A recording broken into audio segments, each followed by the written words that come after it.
On the morning of July 8, 2014, Lars Mittank should have been boarding a plane back to Germany, and if you already know this story, you know that instead he ran, but what most people miss is that Lars didn't suddenly snap or vanish in a single moment. His disappearance unfolded slowly, logically, and in plain sight, as if the world was giving warning signs that no one knew how to read. Lars was not reckless, not unstable, not someone drifting through life. He was 28 years old, ordinary, careful, and grounded, the kind of person whose routine felt predictable enough to be safe, which is exactly why what happened next still refuses to make sense. His trip to Golden Sands in Bulgaria was supposed to be simple, a short holiday with friends, beaches during the day, drinks at night, nothing more, but one small confrontation at a bar, something so minor that witnesses couldn't even agree on what it was about, became the first crack in a chain of events that would spiral quietly out of control. Lars said he had been hit in the jaw, complained of dizziness and ear pain,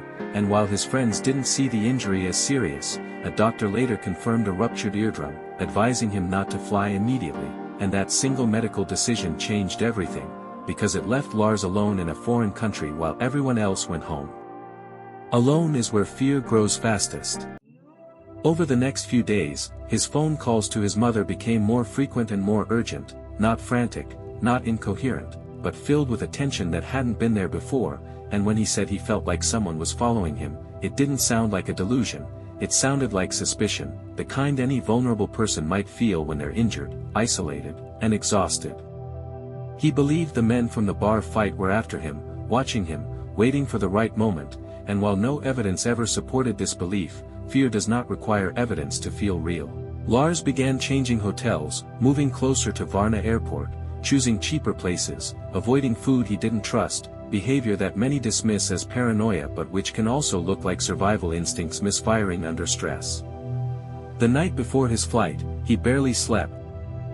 and by morning, his world had narrowed into one single goal: get medical clearance and go home. That's why he went to the airport doctor, and this is where the story becomes far more disturbing than most retellings admit, because the doctor did not see a man in psychosis, he saw someone anxious but oriented, someone who answered questions, followed instructions, and was prescribed an antibiotic, cefprozil, a medication known, in rare cases, to intensify anxiety and confusion, especially in patients with head trauma or sleep deprivation. When Lars stepped into the airport terminal afterward, he was not panicking yet, but he was hyper-alert, scanning faces, watching movements, and then something happened that we can never replay fully, because CCTV has no sound and no context.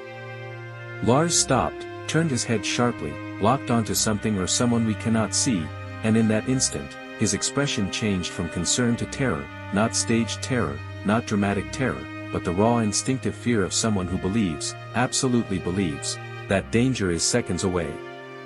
He didn't scream, didn't ask for help, didn't run toward police or security, which is critical, because people running from imaginary threats don't usually abandon safety, they run toward it. Lars ran away from the airport, away from shelter, away from everything that could have helped him, dropping his phone, his passport, his bag, his ticket, shedding identity itself as if weight slowed him down. That is not the behavior of someone planning to disappear, and it is not the behavior of someone thinking clearly, it is the behavior of someone in full fight or flight mode, where logic shuts down and the body decides before the mind can argue. Outside, tracking dogs followed his scent across roads and into open terrain before it vanished completely, and this detail has fueled endless speculation, but the truth is less mysterious than it sounds. Scent disappears when someone runs far, sweats heavily, collapses, or changes terrain repeatedly.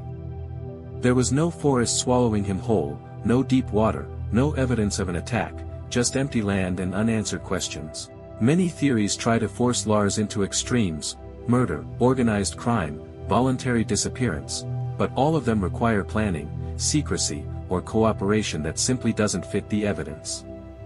Lars had no money access, no contacts, no preparation, and no motive to erase himself. The idea that he staged his disappearance collapses the moment you remember he left everything behind. The more uncomfortable explanation is also the most plausible. Lars experienced a temporary psychological break driven by a perfect storm: head injury, isolation, fear, sleep deprivation, and medication, and once fear takes control, the brain becomes an unreliable narrator. The tragedy of Lars Mittank is not that he disappeared mysteriously, it is that his disappearance was visible, documented, and preventable in hindsight, yet impossible to stop in the moment. He did not vanish into a conspiracy, he vanished into fear, and fear leaves no fingerprints.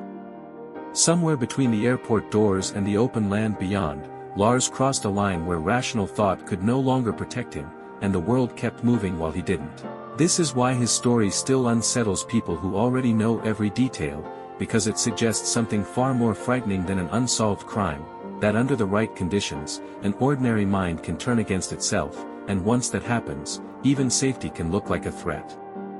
Lars Mittank didn't run because he wanted to disappear, he ran because he thought he had no other choice, and until the day his fate is confirmed, his final sprint remains one of the clearest, quietest warnings we have about how thin the line really is between control and collapse.